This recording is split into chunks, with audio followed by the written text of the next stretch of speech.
সালাম ভাই, জামাত নাকি আপনার 2026 নির্বাচনে ইশতেহার ঘোষণা করছে। এখানে নাকি 41 দফাও আছে। কিন্তু ইসাক ভাই, এই যে এত কিছু ইশতেহার তেশতেহার হয়, কিন্তু এই ইশতেহারও তো আমাদের কোনো ভাগ্য বদলায় না, কিছুই তো বদলায় না। তাই যদি হতো তাহলে আজকে আমার এই অনার্স পাশ করা ছেলেটার চাকরির জন্য ঘুরঘুর করে ঘুরতে হতো না। আর যদি তার একটা চাকরি হতো তাহলে আজ আমাকে এই বুড়ো বয়সে হাড়ভাঙ্গা খাটুনি খাটা লাগতো না। হাড়ভাঙ্গা খাটুনি খাটা লাগতো। বাবা, এবার কিন্তু ইশতেহারটা একটু আলাদা। আমি অনলাইনে বিস্তারিত পড়লাম।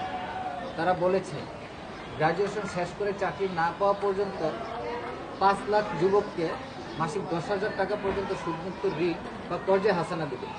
এটা তো আমাদের জন্য, আমাদের মতো ছেলেদের জন্য অনেক বিরাট বড় একটা সাপোর্ট।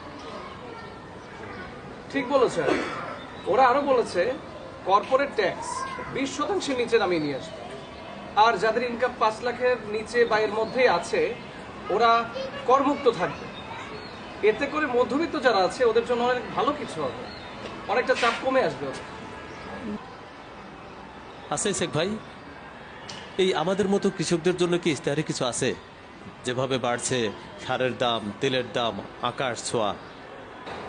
তারা বলছে যে কৃষকদের জন্য রয়েছে সুদমুক্ত ঋণ সুবিধা এবং 2030 সালের মধ্যে খাদ্য হবে সম্পূর্ণ ভেজাল মুক্ত।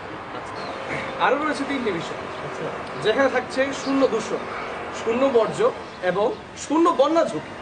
আর বাবা, সবচেয়ে বড় কথা হলো চিকিৎসা। 60 বছরের বেশি বয়স্কদের জন্য এবং ছোট বাচ্চাদের জন্য নাকি চিকিৎসা সেবার ব্যবস্থা করেছে। আর দেশের প্রতিটি জেলায় বিশেষায়িত চিকিৎসা সেবা চলবে। কিন্তু ওরা কি পারবে এত কিছু করতে? দুর্নীতি তো সবকিছু খেয়ে ফেলবে। ইশতেহারের মূল পয়েন্টই হচ্ছে দুর্নীতির বিরুদ্ধে জিরো টলারেন্স। তাই না? হ্যাঁ, এবং নিয়োগ হবে সম্পূর্ণ মেধা ভিত্তিক। তুমি বলেছিলে না সালাম যে গরিবদের মেধা থাকলেও টাকা নেই বলে ওদের চাকরি হয় না। ওরা এই পুরো বিষয়টাকেই শেষ করে দিতে চায়। হ্যাঁ বাবা, ওরা এমনকি 15 লাখ ফ্রিল্যান্সার তৈরির কথা বলেছে। গ্রাম পর্যায়ে টেক ল্যাব তৈরি করবে।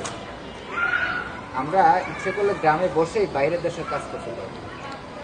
যদি সত্যি ইনসাফের দিন ফিরে আসে তাহলে তার কাউকে জমি বিক্রি করে লেখাপড়া করতে হবে না, চাকরি খুঁজতে হবে না। ইশতেহার তো হচ্ছে একটি ওয়ার্ড। মানুষ যদি সৎ, দক্ষ, সুন্দর নেতৃত্ব বেছে নিতে পারে 2026 হবে নতুন বাংলাদেশের শুরু। আর তাই আসলে আমরা বাংলাদেশ জামাত ইসলামের জন্য দাড়ি পাল্লায় ভোট